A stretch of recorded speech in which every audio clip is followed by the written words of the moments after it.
If everyone could find their seats, we're going to go ahead and get started.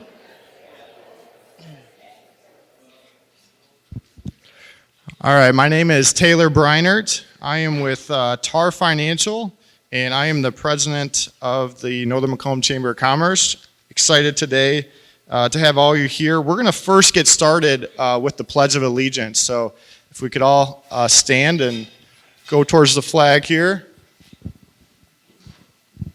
All right, I pledge allegiance to the flag of the United States of America and to the republic for which it stands, one nation, under God, indivisible, with liberty and justice for all. All right, thank you. Okay, first off, we're going to have Julia from People Driven Credit Union, as well as Christine Meir from the Northern Macomb Foundation to present a check to the foundation. So, quick little presentation and come down there. So I'm going to have Christina tell you a little bit about our foundation that's part of the chamber. Good morning, everyone. Thanks for joining us today. Our Northern Macomb Foundation was started in 2018, and the way we support the community is through scholarships. Not just for high schoolers, but we also do job development as well. Last year we gave just over $12,000, and this year we're slated to do something close to that. So this money will help with that, with supporting the education as well as job development. Thank you all for being here.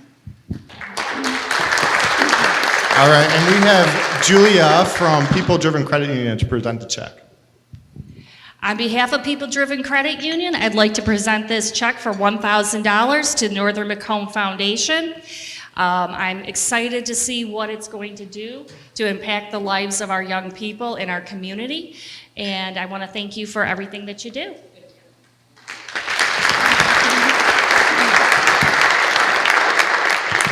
I'll get a quick picture.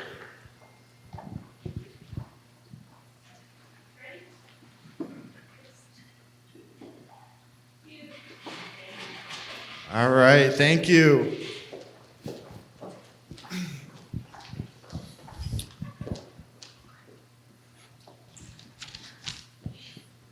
All right, so I have the honor to introduce some of our dignitaries that are here. This is the legislative breakfast, and this is what it's all about, to hear from some of these dignitaries. So one thing before I do that, I do want to say thank you to Kelly Stevens and Madison. They're the heart of this chamber and putting on this event. So thank you guys again for all that you do here, as well as the board of directors. So thank you, Kelly.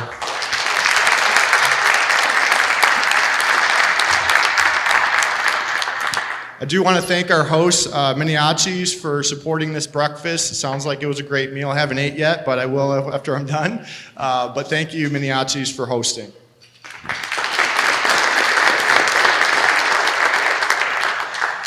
So one final thing, we have opened up our office here in Richmond. That's right next to the accounting firm, National Accounting and Tax, right at the four corners there. We are open about 2 to 3 days a week, and our vice president, Karen Makuta, she's actually the one manning that office. So thank you, Karen, for volunteering and being that face of Richmond. But we do have our doors open, and we do have a sign that's going to be out there when it opens. But 2 to 3 days a week right now as we build up. So thank you, Karen.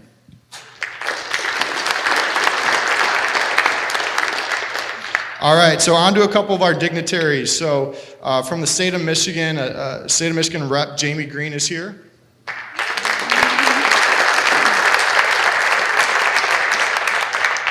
We have Macomb County Executive Mark Hackle. Deputy Executive John Paul Rea.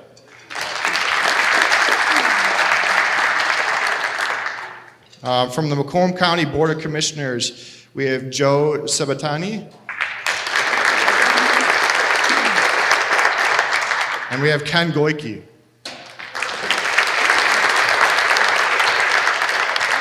From Bruce Township, we have Mike Philbrook, Supervisor.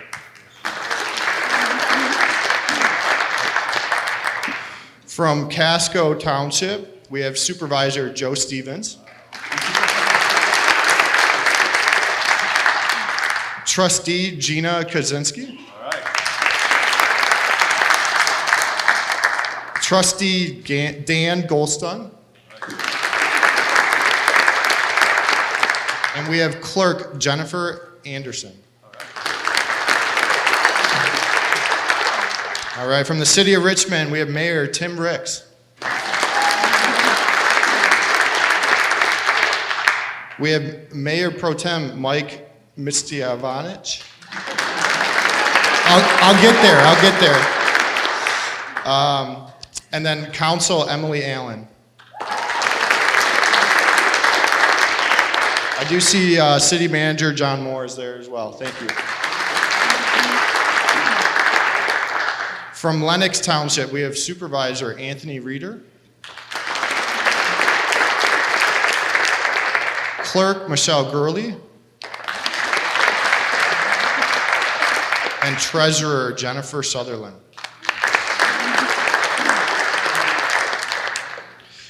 For New Haven, I don't think he's here, but Village President Brian Meeson. Is he here? Okay, all right. Richmond Township, we have Supervisor Gina Greenya.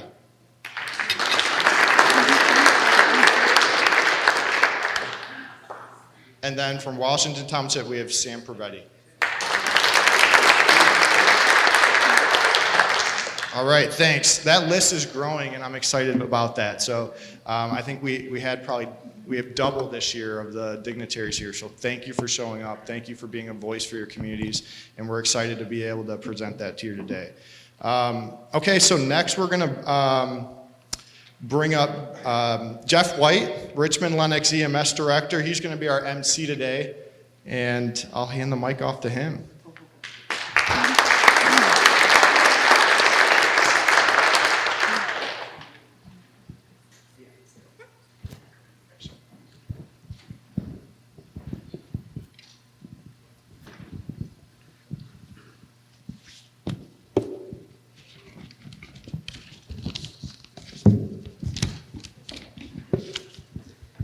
Good morning.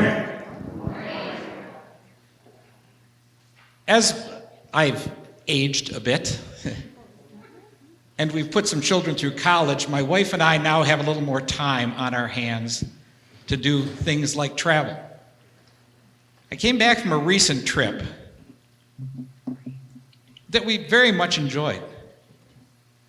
But I genuinely realized when I got back here that of all the places we have been, I believe that the best place to be is right here in Macomb and St. Clair County.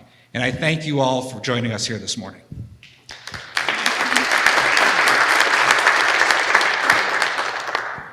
My first responsibility this morning is to introduce our table sponsors. And they are as follows: a business here in the Richmond area that's synonymous with community. I think they're always the first person with their checkbook out when there's a community event going on, and that is First State Bank. Are there representatives from First State Bank here? As well as the Macomb County Planning and Economic Development Department, who we will hear from shortly. Our silver sponsor is Macomb St. Clair Michigan Works. And our ruby sponsors, some gentlemen in the back, who are real jewels, our Richmond Lions Club. Now, my next responsibility, one of my responsibilities is keeping this all timely and on track this morning. So, one of my next responsibilities is to call some event sponsors forward for a 5-minute, what the Chamber likes to call infomercial. For years, this was done by a local district judge, and he did a great job, and he had a gavel. And when you exceeded your 5-minute timeline, he would bang the gavel on the table or the podium to remind you that your time was up. I'm not a judge, nor do I have a gavel. But I stopped by the station this morning, and in my pocket here, I have a syringe. And should you go over 5 minutes and you feel a little poke, when you wake up, Maniacis will serve you dinner. So with that, it is my pleasure to bring forward, the Driven Credit Union. I think I may have that name wrong, to speak. Is there a credit union representative here? Yes, thank you. If you can come forward for your infomercial.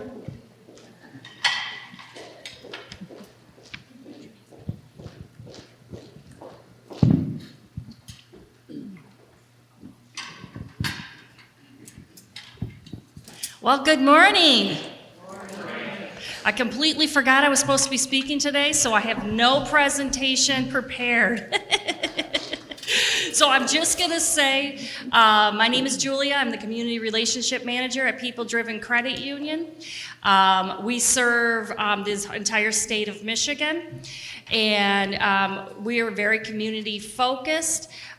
We support everything from Turning Point to the Kidney Foundation to our scholarships. We're just here to serve you. So if you're looking for a great credit union, we've been in business since 1928. And we're small enough to give you this personalized service that you deserve, but a bit large enough to give you the services that you need in this day and age, the technology, and from business accounts to general membership to trust accounts. I want to thank everybody for being here and supporting the community as well. If you need anything, Julia Kaiser, People Driven Credit Union, where people matter most. Thank you so much. Thank you, and now it's my pleasure to invite up, I believe it'll be the superintendent of schools, Brian Walmsley.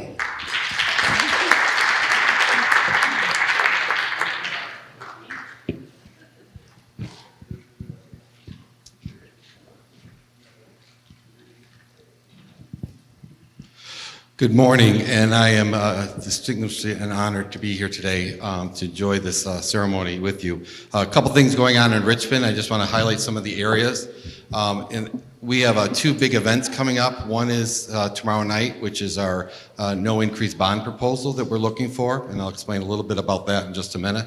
And then on Wednesday night, we have our State of the District. This is our second annual State of the District, where we give our community an overview of the finances, enrollment, and where we are as a district and where we're heading.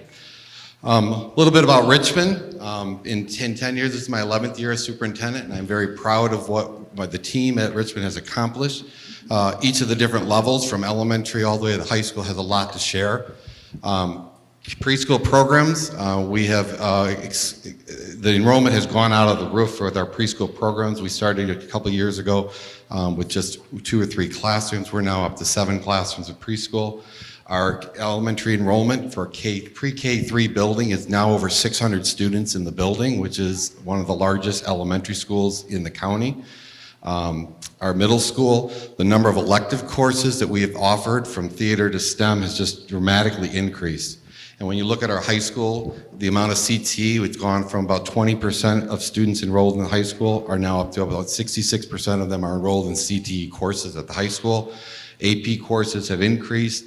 So a lot of good things happening in Richmond. I mentioned the bond proposal. That's our biggest thing coming up in our district, or the biggest campaign that we're informational campaign. We are running out of room. For almost 10 years straight, we have consistently had increased enrollment, and we need space. So this is a no increase, almost a $57 million bond that we're asking our voters to approve, which would put additions on the elementary, middle, and high school. So a lot of great things happening. So if you're interested in coming out about the State of the District, it's Wednesday night at 7 o'clock in our auditorium. Thank you. Thank you, Brian.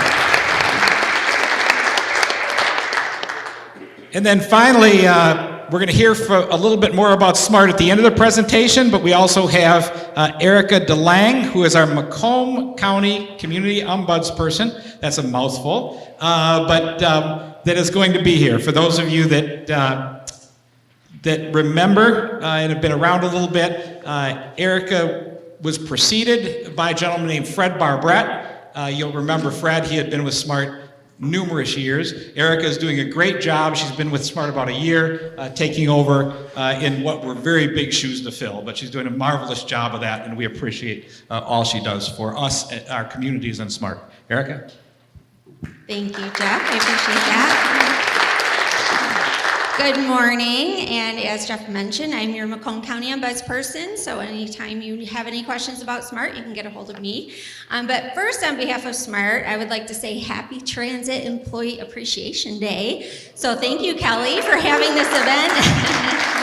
And a big day for anyone in transit, and how apropos that our very own general manager will be your keynote today. We have proudly served this region, Macomb, Oakland, and Wayne, since 1967. You'll see our big fixed route buses out and about. We have paratransit, so we have Danny here from our paratransit team, so if you have any questions about our paratransit. We have Flex on-demand service in Clinton Township, Chesterfield area. And then we have our wonderful community partners such as Richmond Lennox, EMS, and I saw our friends from STAR back there as well. So we appreciate partnering with our communities to make sure that all of your residents and people in your community get to where they need to be and keep their independence. So thank you again. We're happy to be here, and we'll be here all morning if you have any questions. Thank you.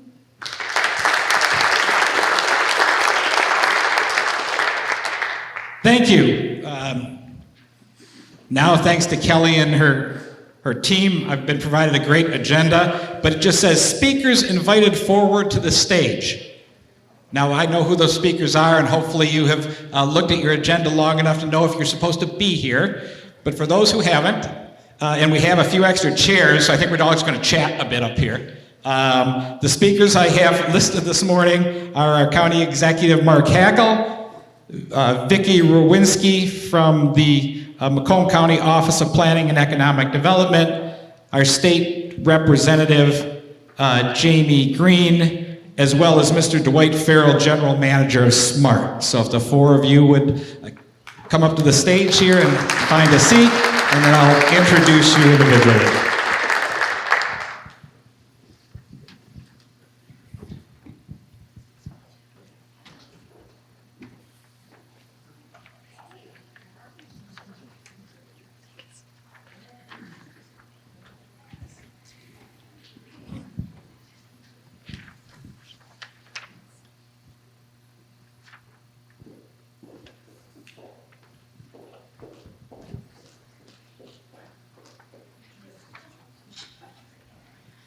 So our first speaker this morning is a gentleman I've introduced a number of times, and normally I can find something a little humorous to say in that moment because one of us has done something that, well, might have been a little embarrassing throughout the year.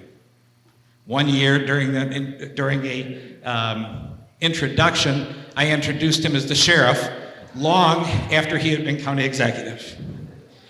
One year we were able to talk about him taking his shirt off at a fundraiser for a very good cause. This year, I got nothing. Which only means, by the way, we're old. And we're not making some of those judgment errors anymore. So with that, it is my pleasure to introduce my friend, our county executive, Mark Hackel. Thank you, Jeff. You know what, we were just talking about this. This is really awkward. Unless there's going to be music and the dance floor is going to open, we all decided that we're going to kind of take the show on the road. We're going to bring it a little bit closer to you because this is very uncomfortable. So with that being said, I want to thank you for the opportunity to have, kind of bring Macomb County government to you to kind of talk a little bit what we're doing here. So I know I got 15 minutes, but that's not going to happen. So I'll get a round of applause for that alone. Thank you. I'm going to bequeath some of my time to Vicki because she's going to talk a little bit about planning economic development and what's happening, and Dwight Farrell about what he's got going on in particular with the smart system. But I'd be remiss if I didn't mention a few other folks that maybe weren't on the list that weren't kind of like pointed out. And Brad Kirsten, the supervisor of Chesterfield Township, is here as well. I want to make sure we recognize that.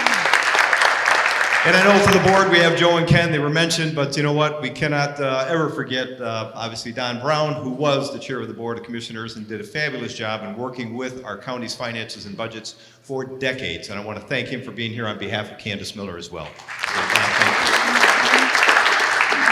There's a number of things I can talk about, but I want to specify one issue that we've been talking about for decades here in Macomb County and throughout the entire state, and that's road funding. There isn't a bridge or road we can't fix if they fix the funding. I've said this time and again, and I'm going to tell you, well, I think we're there. I just got through talking to the Speaker of the House, Matt Hall, many a time in a very short period of time. He has got a plan right now that he is going to be putting forward, and there's going to be a vote on this. And he is asking if there's some Democrats that we can reach out to get the support on this. I'm going to tell you, his plan is phenomenal. We're looking at over 100% increase in funding for roads here in Macomb County without increasing your taxes based upon his plan. And I know he's got Jamie Green sitting in the corner trying to make sure she is pushing forward with this as well. And I also want to point out, Jamie Green, on behalf of Macomb County, saved us $2.5 million a year because of a funding glitch, an issue that happened. I had a hard time getting the Democrats to move this bill forward. She stood up and said, I will take this, I'll make this happen, and I'm going to tell you, statewide, she fixed the problem, a glitch that was in a funding issue that would have cost Macomb County $2.5 million annually forever and a decade if this wasn't resolved. And she made that happen. So, I'm just telling you, there's a lot of things I could be talking about, and I'll just kind of mention a few, but there is nothing more important than this road issue. And this will have a huge impact on cities where they're going to get funding, and this funding allocation that we're talking about goes outside of Act 51.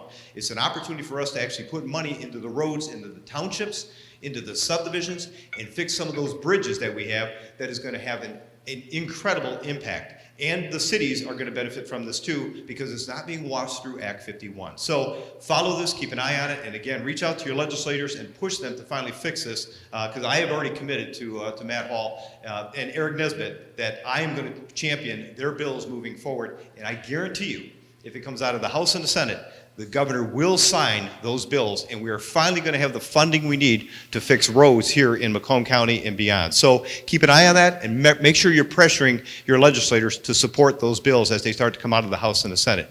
Now with that, you also recognize we keep fighting for the Selfridge Air National Guard base, because that is a huge impact on not just Selfridge here locally. That has everything to do with our nation's defense. And if you look around what's going around the globe, if we're not going to continue to support what's happening at Selfridge, I'm going to tell you, that asset, along with many other assets here in Macomb County, are going to go by the wayside. Vicki could talk more to that. She is incredibly in tune to what's going on with the defense industry, but that has an impact on the entire defense industry as well. You heard about the Northern Border Security Facility that we're creating out there. Everybody wants to talk about what's happening in the south end.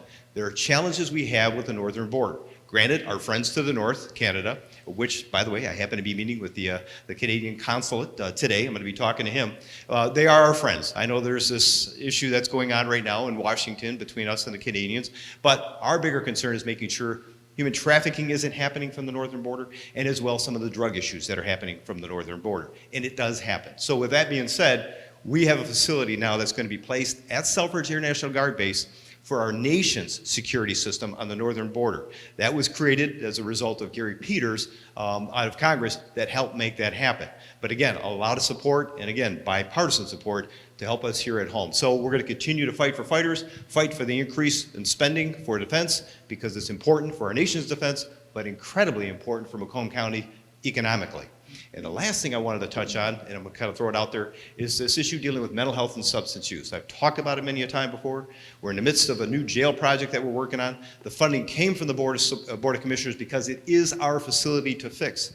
Infrastructure is a huge problem, not just roads and bridges. And by the way, we need to continue to worry about what's happening with the underground. You've probably all heard over the weekend the challenge Mount Clemens had with one of their water mains breaking, a 10-inch main, flooded the entire downtown. It was quite a mess. It was something that was unforeseen, Didn't realize it, but there's going to be a cost associated with that. Well, it's not just the city of Detroit. It's not just Mount Clemens. These things are going to be happening, these underground issues, if we don't continue to see what's happening and try to figure out how do we get ahead of that. And again, fortunately, Candace Miller has been a champion for that for the time that she's been in that office. But each one of these municipalities needs to be aware of that. Fixing our infrastructure is hugely important.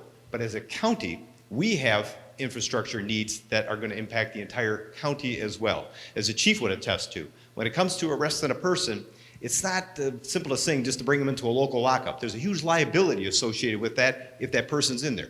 Mental health and substance use are issues that we're coming in contact with on a regular basis, have for quite some time.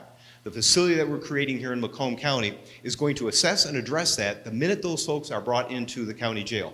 And they're going to be brought into the county jail by most every department in the entire county, which is the county's responsibility to manage the care and custody of those prisoners. And so while they're there, we do that assessment, make a determination as their case gets adjudicated. Then we're going to make a determination as to do we hand them off if they're no longer going to be staying at the county jail to some kind of a community-based support. And we're working with those folks that understand mental health, that understand substance use. So when we hand them off, they're dealing with some of that treatment. Maybe we're not going to cure every one of these folks. In fact, probably not many of them. But each and every one, we have an opportunity to do something that lessens the impact it's going to have in your neighborhoods, in your business, in our schools. Obviously, these folks need to be looked at. We need to figure out what we can do. And, no pun intended, but they're a captive audience when law enforcement comes in contact with them. So there's a responsibility we have to do something about that. And if they're in our care and they're going to be staying in that county jail, we need to have the right type of facility to manage them while they're there so they don't cause us a problem with the officers internally or obviously liability issues. And more importantly, it's the humane thing to do is to try to figure out how we deal with their treatment while they're inside that facility. I'm going to tell you this project that we're working on, we embarked upon, has already gotten national awards and we just broke ground on it. So there are people looking at what we're doing here in Macomb County across the country because they're trying to figure out how they get it right. This is something we should have been doing decades ago when they closed all these mental health institutions throughout the state. So Macomb County, we're getting things done. The issues that I'm most focused on right now, and I just threw it out there, was the defense, Selfridge, obviously what we're doing with our road funding, and that I think is going to come to a head shortly here. It's going to be incredibly exciting news for us. And obviously working on mental health substance use with a facility dealing with our county jail. So I want to thank you for your time. If there's any questions, please ask Vicki. She'll have all the answers.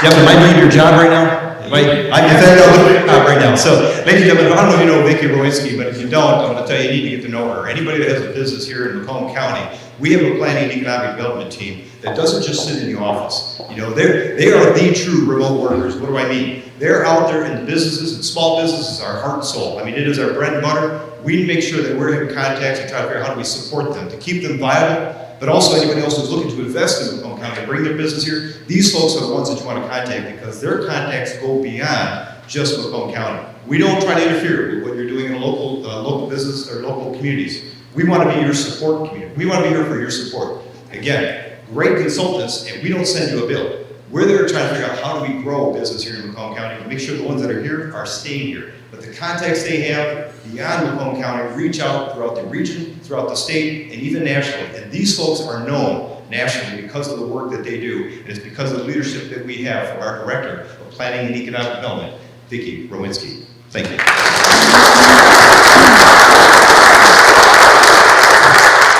All right, so I don't think Mark took the full 15 minutes, so I will try to talk about my favorite subject, which is economic development and what's happening, not just in Macomb County, but how does it relate to on a national scale, international scale, and then I want to bring it back home to northern Macomb. Because it's very interesting when we look at the numbers, and we have very, very specific targeted industries, which I do want to highlight today, because it does reverberate with what you're doing in your community. As Mark mentioned, we've got a phenomenal team within the planning department. Actually, if I could have those individuals stand up, I do this every time, put them on the spot. This team, Mark mentioned it.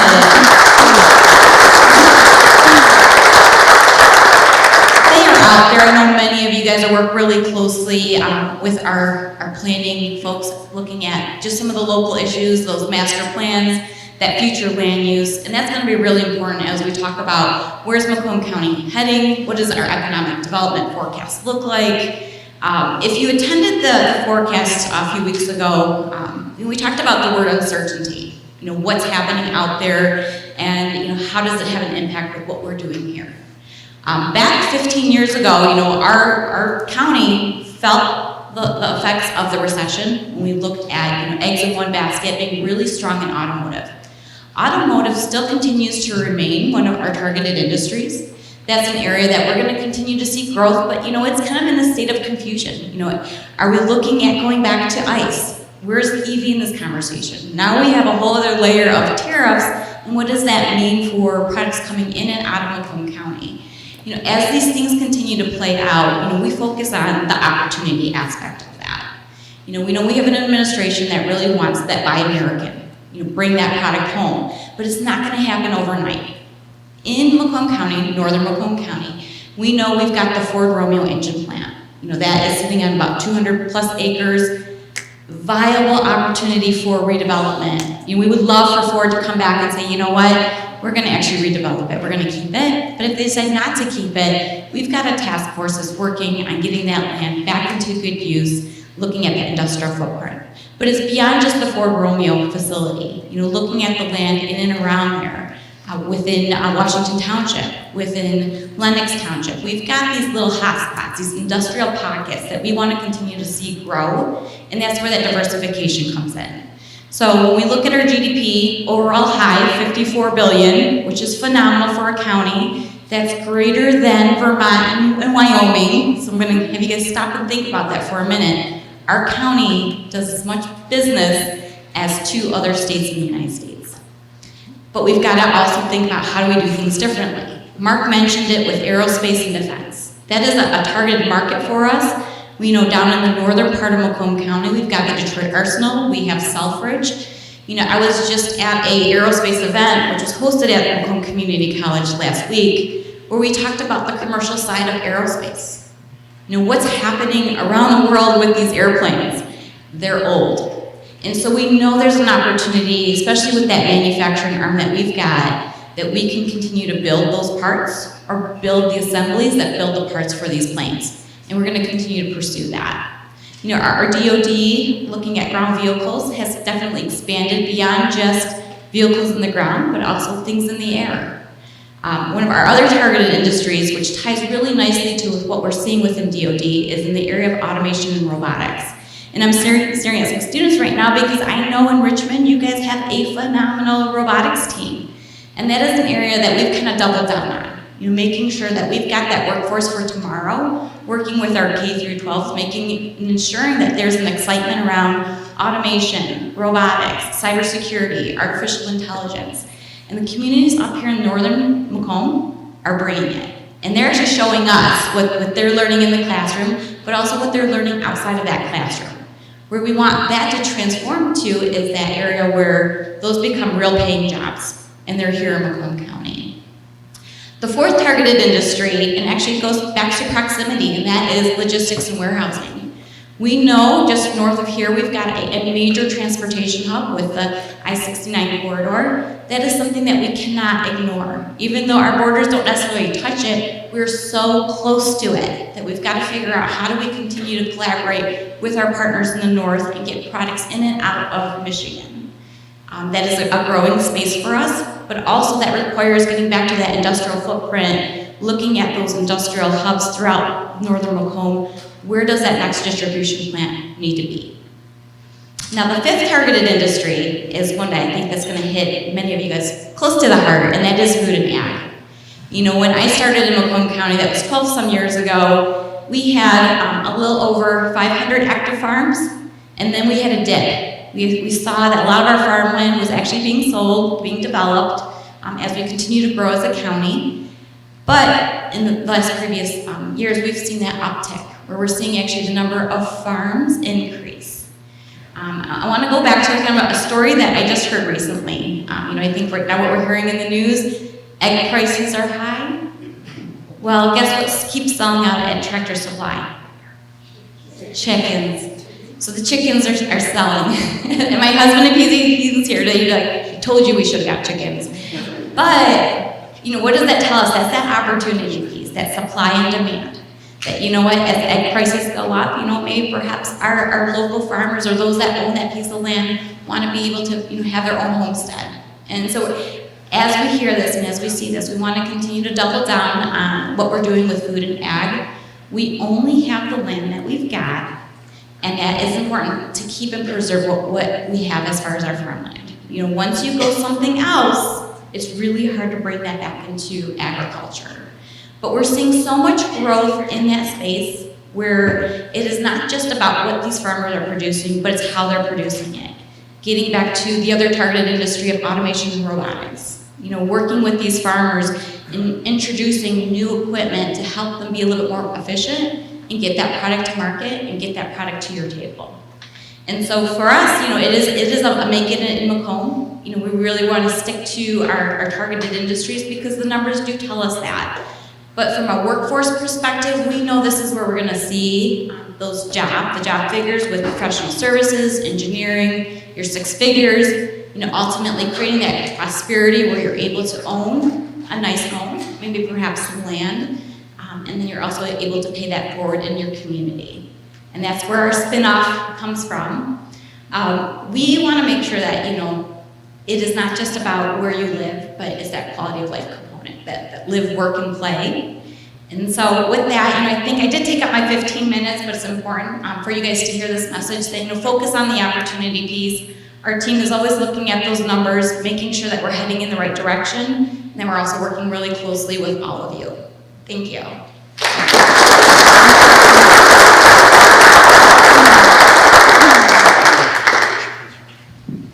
Thank you, Vicki. And following the lead of our county exec, I'll come down here a little bit closer. But what I wanted to mention, it struck me as I was sitting up there, is every morning if you get up and watch the news, or every evening before you go to bed, what seems to be the lead story, depending on whatever station you choose to listen to, seems to be this incredible division and polarization that still reigns down in our country.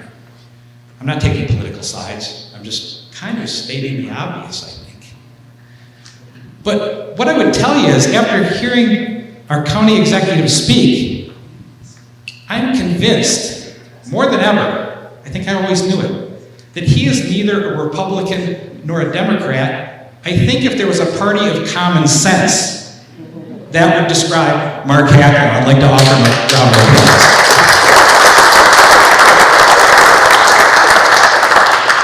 Another representative that we're lucky to have in Lansing, because certainly a representative of common sense government, somebody that came from our grassroots here in Richmond, you know, and can take her knowledge from dealing in small local governments to a very large bureaucracy, is our state representative, Jamie Green. I can tell you that public safety has no greater advocate in Lansing than Jamie. She's worked with my agency. She has worked with, I know, my colleague at the New Haven Fire Department, Chief Steers Agency, all in an effort to improve safety for each and every one of you in this community. I know she's also worked on a couple other little projects familiar to the business community these days. One of them might be called ESTA, and trying to bring some sense to an otherwise nonsensical situation at times. So with that, Jamie, for all you do for us in Lansing, thank you so very much. Well, good morning, Northern Macomb County. Like he said, I am State Representative Jamie Green, and I represent Macomb County, Lapeer County, and St. Clair County. So a shout out to our Casco folks over there who we've kind of adopted. Yeah. So our 3 things that we've been focused on as the House Republicans has been transparency, roads, and education. And so in transparency, it's been really important. We've established an oversight committee, and we're digging in deep. And that's actually something I've been working on with Jeff, is the MDOC not paying their bills. I don't know if you guys know this. I don't know how much more we can shout it, be on TV, do press releases, but the Department of Corrections is not paying their ambulance providers their full amount amount, or if at all. And that has been something that I have been really working tirelessly on in Lansing, and trying to communicate that and bring, especially Jeff and Russ from Lapeer have been coming up and giving testimony a lot, because $6 million for small municipalities is a lot of money. People don't realize that. We operate in Lansing in these billions of dollars, but I know the city of Richmond, they have a $10 million budget, and that's a lot of money to them. So $6 billion is a tremendous amount of money. Some things that are changing this year is the earmarks. We always talk about these backdoor deals and exchanging your votes for whatever, a project, a fire truck, a police car in your district. Well, that has actually stopped this year. So if you do have a project because there are some projects, especially when it comes to your water systems, roads, very particular things that are very expensive, and the state should and could be able to help you about. Where the process now is that you need to find a sponsor, a member of the legislature in the House that will sponsor and champion your project, and then they are going to get the surrounding communities to co-sponsor that and the other reps. And that is part of bringing that transparent process out into the light, so you can see where we are spending our money, and that there is no more backdoor deals happening for those one-off fire trucks, because that was something that actually really ticked me off as a city council member, to see somebody get a splash park, but we've waited 15 years here for ours. And so it's important that that is also brought into the light. Mark Hackle's already talked about our roads plan that is unveiling this week. It's a really big, robust plan, and it will really allocate $3 billion, yes, $3 billion without raising taxes, to the roads. The speaker has put together a great plan with the Transportation Committee Chair and some other of our members who know a lot about this, and they have been working tirelessly really since November, December on this plan, that they know that is actually the biggest feedback we get from our communities is the roads, and especially the local roads, because the state has done a really good job at taking care of those M highways, the big highways, but when you're driving down the street, when you're driving in your neighborhood, there's no funding for it essentially. And so that's why this plan hopefully will get passed this week, and we'll you'll reap the rewards of that this coming year. One thing I also want to know is that there's been a lot of partisan stuff and games being played. That's natural, that happens. It's gotten a little bit more lately. And one thing I want to explain is we did recently an emergency close of books, and it looked like we defunded all kinds of things, and that's not actually what it was. And so I just want to be crystal clear that the House Republicans passed an emergency plan in place. For some reason, the Democrats keep talking about a government shutdown. I don't want a government shutdown. You don't want a government shutdown. Really, the governor doesn't want a government shutdown. And so we put a plan in place that if there were to be a government shutdown, we have an emergency plan put in place that those emergency services would continue to be funding if we should have a shutdown. But let's not say that word anymore. Let's just work together and figure out a plan to get the budget done. The last thing I want to talk about is education. That's something that's really special and important to me. And I actually have testimony in 2 of my bills this week. I wrote a 13-bill package last fall that was launched. It kind of died last term, but we've re-resurrected that along with our school safety and mental health package. And my main focus is I have 2 kids, and they're on different spectrums of learning. One wants to go right into the job market, struggles with math, school is not his thing. And then I have a daughter who she needs Calc 4 probably her junior year because she's a mathematical genius. And so a lot of these bills that I have written are to provide a buffet of options to a student. And Richmond has been a champion in that career in technical education, and so is Romeo High School. So Northern Macomb is rocking it out here.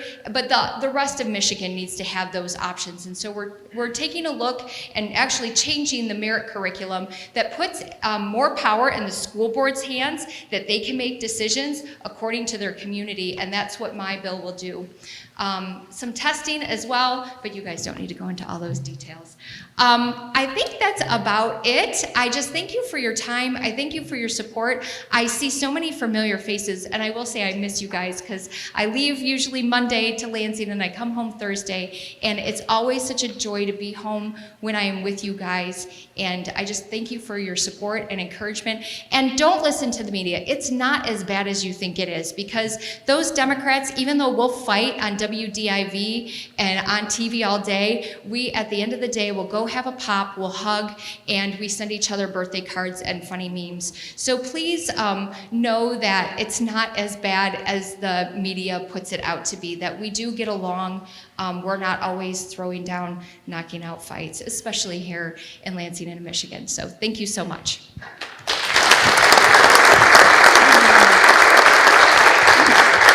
So before I introduce our keynote address today, I just want to mention that as he completes, all of the members of our panel probably will remain on stage just so we can easily pass the microphone back and forth and having a period of questions. You may have some questions based on some of what you heard this morning, and we'll try to make certain we take some time to answer those. So, for many of you in the northern Macomb County area, what you may have known or thought you know about Smart Bus today is that it's a service operated with small shuttle vehicles, primarily in this area by Richmond Lennox and by Star Transportation over in the Romeo Bruce, Washington area. Together, I'm proud to say on behalf of my partners there, we provide about 50,000 rides annually. That's a nice number. That's a good number. It means we're serving. The other thing you may or may not know about SMART, depending on how close you look at your tax bill, is for the Macomb County residents in the room, you pay $1 million for that service. But that service does so much more, and that mill does so much more than simply what we provide here. The Chamber felt it would be a good idea to help everyone understand the larger picture of SMART. And so this morning, we have with us the Executive Director of SMART. Now, SMART oversees transportation, including what we do locally here, in Macomb, Oakland, and Wayne County. Mr. Farrell has a vision that he calls driving change. And he's here to explain how transit and regional cooperation help promote business and our economy throughout that three-county region. With that, it's my pleasure to introduce Mr. Dwight Farrell.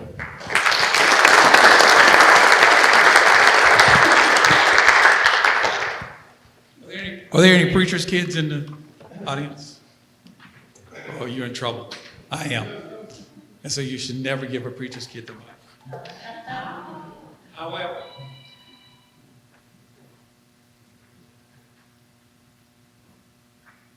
I'm going to time me.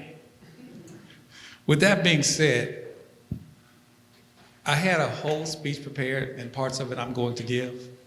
But after listening to the three speakers before me, I'm going to deviate just a little bit. I am certainly partisan. I'm partisan not to red or blue, I'm partisan to green. Money. And I assume all of you are too. Now, I'm going to give you all a mathematical exercise. You guys can figure it out. In this career that I have had, I have worked in transit through 8 presidencies. 8. I have seen how all of these things have impacted going back from the Carter administration until now. I have lived in 7 cities. I started my career as a bus operator. And what I can tell you about all of that is Transit is not about people, transit is about money. There is nothing here that the Economic Development Group wants to do without human beings.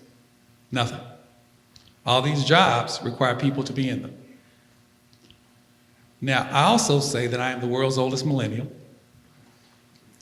I'm going to say that I'm going to be the world's oldest Gen Z.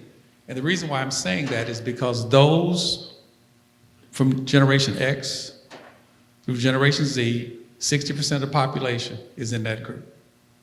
They are the economic engines that drive this country, and if we don't do something to be able to accommodate them, then we are going to be in trouble. Now, that being said, I'll get to the heart of the matter.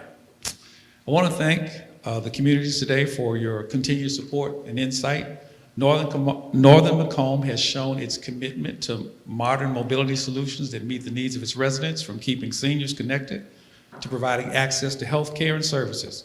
Our partnerships, like the one Jeff talked about, with Lennox, EMS, and Romeo Star are critical to making that happen.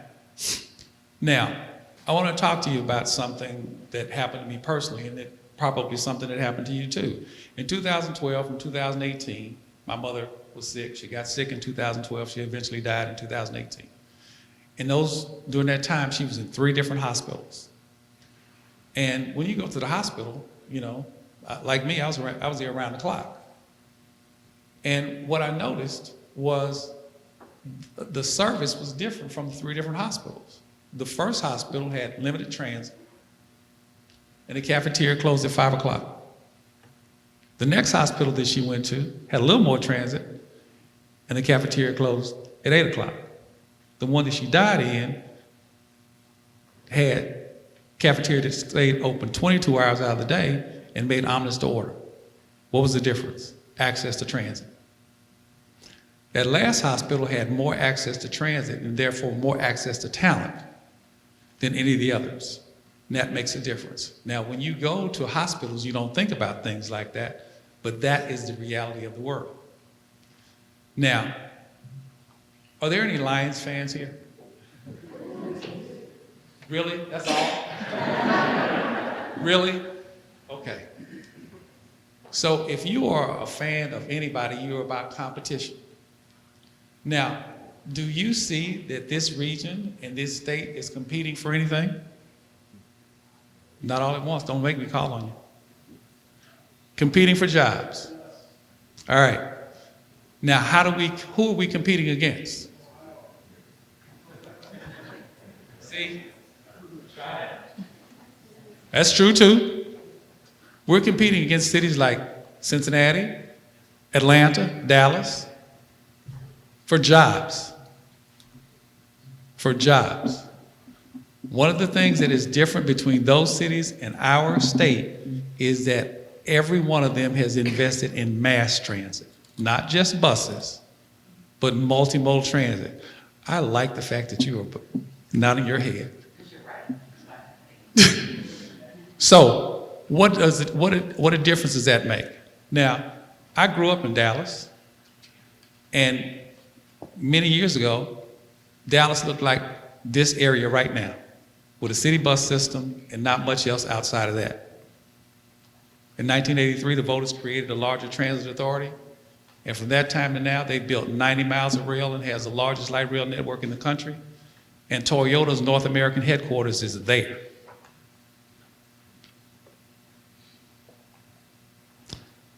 I worked in Atlanta. Somebody talked about an old Ford site. There used to be a Ford plant in Atlanta that built Tauruses and Sables. You know what it is now? It's the North American headquarters for Porsche. They redeveloped that old brownfield site and turned it into a headquarters that put lots of jobs and lots of taxes in the city of Atlanta's pocket. Transit. Transit is not about people. Transit is access to jobs. Transit is what attracts people to our region. How many of you are familiar with Amazon HQ2? Really? What was the criteria that was paramount that we missed? Transit. We had everything else. Now, people oftentimes ask me, Dwight, you like Michigan? I love this place. And yes, I do love the weather, particularly the winter weather. I grew up in Texas. It's hot as hell there. You cannot take off enough clothes to get cool, but I can put on enough clothes to stay warm. Now, that being said, the same thing held true. I told you about 2 cities. There is more to offer here in Michigan than in Dallas or Atlanta, and I've lived in both. Those places are as racially polarized as the rest of this country, I assure you. But the one thing that they can agree on is cash. And they do what they have to do to be able to make that happen. Now, I'm going to give you an example. When I first moved to Atlanta in 2008, I had a conversation with a Republican about transit funding, and he said there's no way that the state's going to kick any money for this because, and I'll let you figure out the rest of it. 7 years later, that same state representative was introducing legislation to provide state funding for the transit system in Atlanta. Why? They had a development in North Fulton that was never going to reach its potential without rail access. So what I want you to think about is not today, not now, the long game. You have children here, and you are planning for your children's future. That's what we're talking about now. Those millennials, Generation Z, Generation X, they're going to be the ones that pay for it and the ones that benefit from it. This area can be the leader in driving that. The fact that you have all of these people in this room right now who are talking about economics, transit is about economics. It's just that simple. Now, did you hear me say anything about different classes of people? No. Now, how many of you have millennial children? Is your millennial child anything like you? Millennial child anything like you? Anybody else? I have 2, and I don't know where they came from. I raised them, and I don't know where they came from. Their thought process is very different than mine. There is no way that I would consider, when they were younger, wife, 2 kids, not having 2 cars in my house. There's no way I would consider that. That's out of the question. But that is the case now where people only have a car or if not a car. I spoke with someone yesterday who lives in Michigan who has 2 children, one 27 and one 23. Neither have driver's license. I think that's insane. But that is the thought for now. So what I'm asking this group to do is see beyond today. See beyond the future. What do you want to leave your children as you go forward? This state has not seen a population increase in almost my entire lifetime. The difference between us and those that are growing is their heavy investment in transit. I am not talking about buses. Now, I talked to you about my mom. I took my mother's keys. My God, has anybody ever had to do that? Was it fun? Not at all. Hardest thing you did, isn't it? I wouldn't wish that on anyone. But in my mother's case, there was no smart flex. So my mother was dependent upon somebody taking her somewhere. She lost her independence. She lost her freedom. Now, there are people in here who may be faced with the same thing as my mother was. But with Smart Flex, and hopefully we can expand it, my mother would have been able to go wherever it is she wanted to go. Because she would have took out her phone and went there.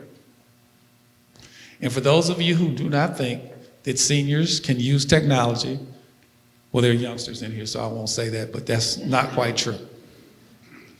There are actually books that you can buy that says, I saw one I gave to my sister, iPhone for seniors, so you don't have to ask your grandchildren, is actually the name of the book.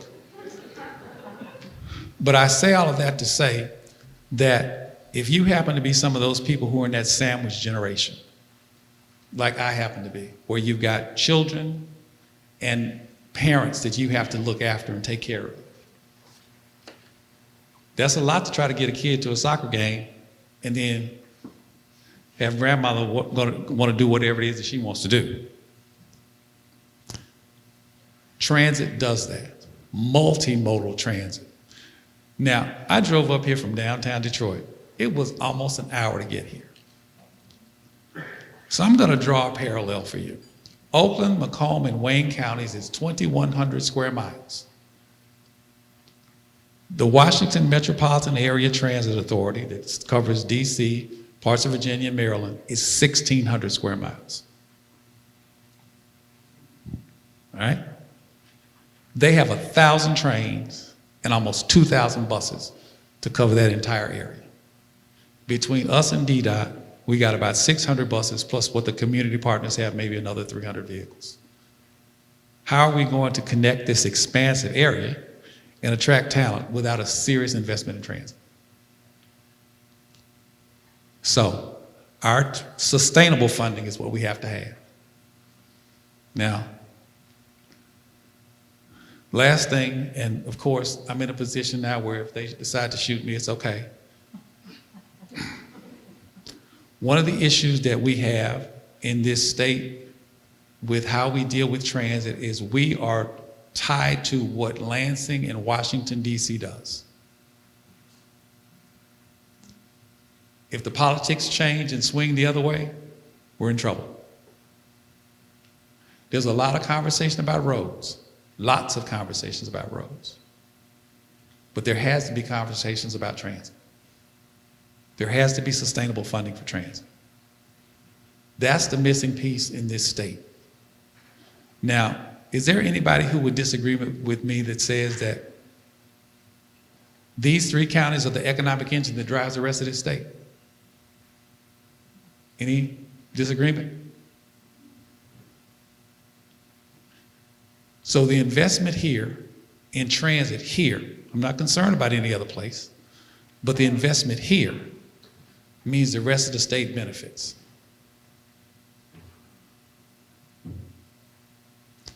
We want our population to grow. My biggest investment, quite frankly, has been in real estate. That's, for most people, that's the generational wealth that they pass on to the next generation.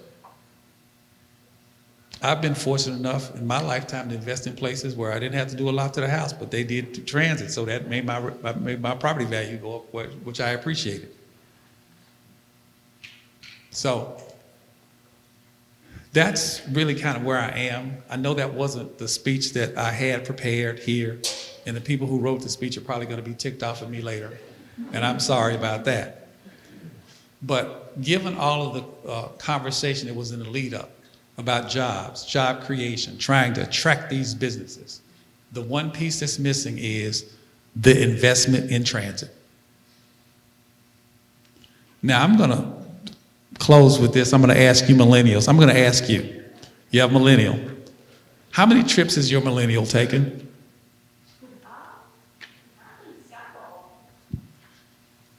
My youngest son, he's calls me one day and says, Dad, I need you to change the plan because I'm going to Columbia. I said, why do you have to have an international plan to go to Columbia, South Carolina? He said, I'm going to Cartagena, Columbia. What? He has been more places than I have. We have a young lady who works for us. She is in her 30s. She and her husband have a goal to go to 40 countries before they turn 40. Did you have a goal like that? That's the difference. Why this is important is that generation wants to do other things with their money than own a car. I recognize that what this community was built on. But I'll be frank, General Motors is no longer the largest manufacturer of automobiles in the world. And You have people who are not trying to get driver's license. We've got to change to reflect that. So that concludes my comments. And as far as the economic development is concerned, I would hope that when we're talking about that, we can talk about how transit can help these people get to work. So with that, I guess it's time to questions and answers.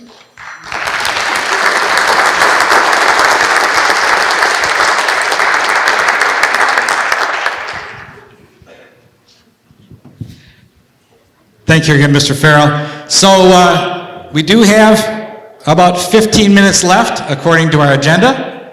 And I just want to afford those of you that have been sitting, listening to all the speakers today, the opportunity to ask any lingering questions which any of you might have. Do we have any questions out there? Don Brown.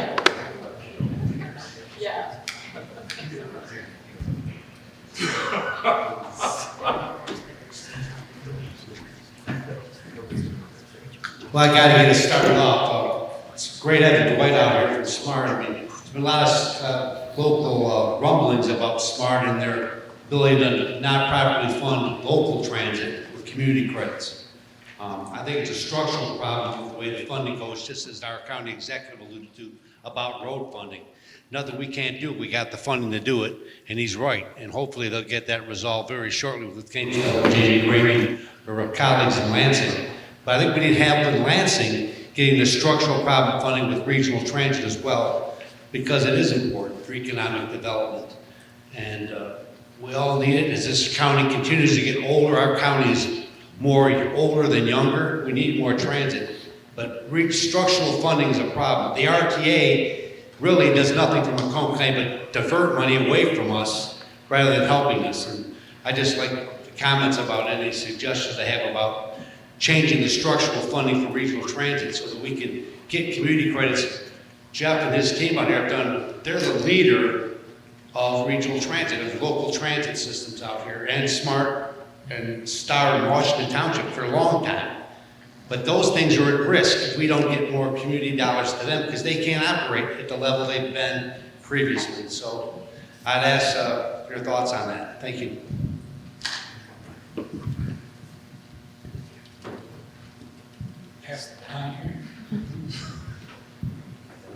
All right, I don't know who would like to take that. Dwight?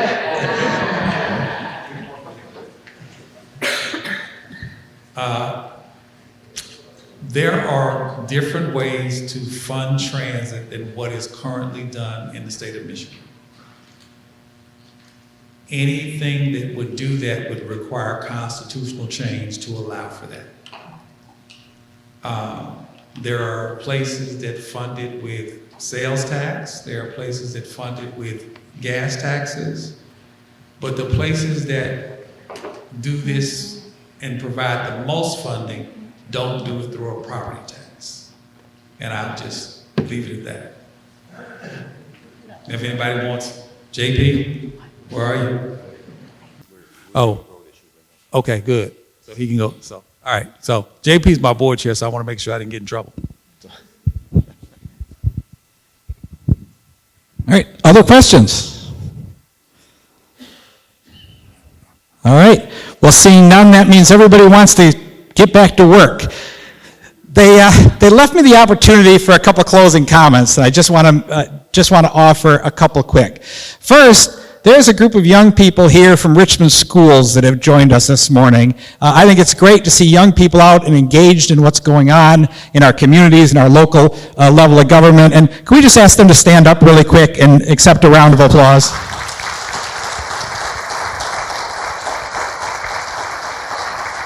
Thank you for being here this morning. Oh. And Rep. Green says 2 of them are going to states with mock trial this weekend, so best of luck to you in presenting your arguments at the state mock trial. One other group I'd simply like to mention out there is like with my own organization, Dwight also has a whole team of people behind him, and there's just a lot of really friendly faces to me that work with our organization through the community partnership here right at the front table with SMART. So I just want to recognize them again as well as one of our sponsors this morning. Thank you to you all. Now I'm going to use the last minute or two and still get us out of here before 10 o'clock to do my own infomercial. And it's not for my own organization. I'd like to share with you an issue here in our community that I think is of critical need. And I don't use the word critical very often. That's something very bad in our world of medicine.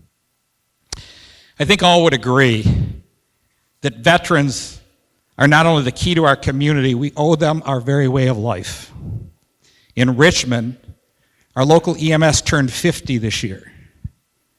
And none of that would have been possible without the VFW, which sits next to our beautiful transit and EMS building on 32 Mile Road, donating the property that it sits on.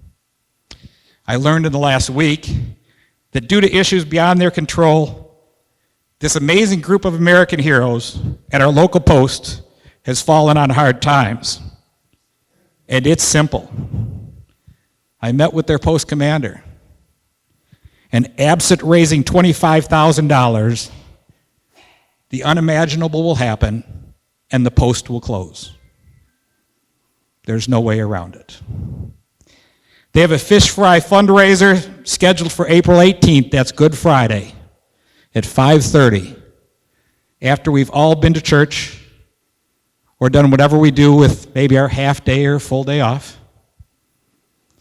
And I would just encourage you and welcome you to join me that day out at Strikers Entertainment for this fundraiser in hopes of keeping our veterans in this community supported. Thank you.